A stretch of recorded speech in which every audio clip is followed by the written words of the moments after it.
Bonjour à tous, c'est Valie de You Can Change et aujourd'hui je vous parle de feedback. Comment donner du feedback en toute bienveillance. C'est parti.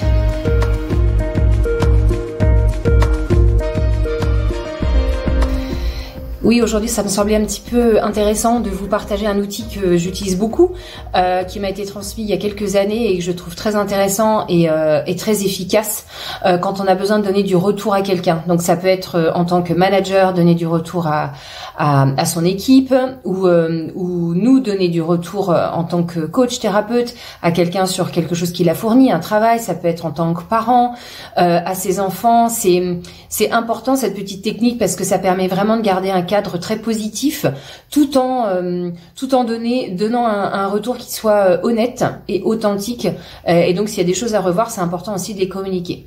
Donc mes petits outils, c'est très simple, c'est en 3 étapes. La première, on commence toujours par les 3 points positifs de ce qui a été présenté.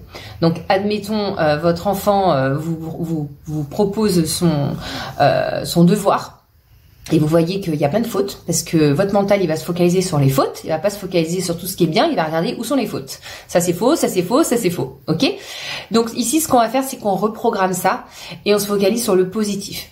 Qu'est-ce qui est bon, qu'est-ce qui est juste? Et ça, c'est valable pour tout et pour tout le monde dans n'importe quel contexte. Pro, perso, travail, émotionnel, peu importe le contexte. Donc, on va commencer par donner du retour positif sur 3 points. 3 points positifs.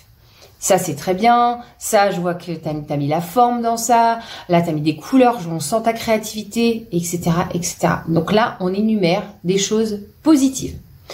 Ensuite, on énumère les choses qui ont besoin d'être améliorées. Donc là, on rentre vraiment dans le vif du sujet. Et donc, on partage un petit peu ce qui pourrait être amélioré. Bah oui, là, je vois que tu as fait ça, mais est-ce que tu as pensé à faire différemment ou est-ce que tu as pensé à rephraser ça? Peut-être donner des suggestions, des conseils, des choses qui... pourquoi ça bloque chez vous, exprimer ça pour que la personne puisse comprendre ce qui dérange et ce qui gêne.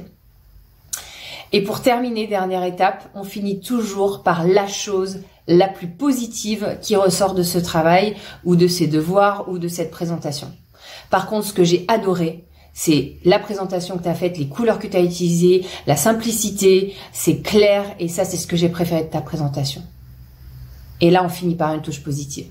Et ça change tout dans les relations humaines, ça change tout dans les relations employeurs-salariés, ça change employeur-salarié, mais aussi manager et membre d'une équipe. Ça change tout dans la relation de couple aussi. En fait, ça change tout dans toutes les relations parce que c'est une technique de communication non violente qui est connue et qui est utilisable dans tous les contextes. Donc j'espère que ça vous aura aidé. Je vous souhaite une très belle journée et je vous retrouve pour une prochaine vidéo très très vite.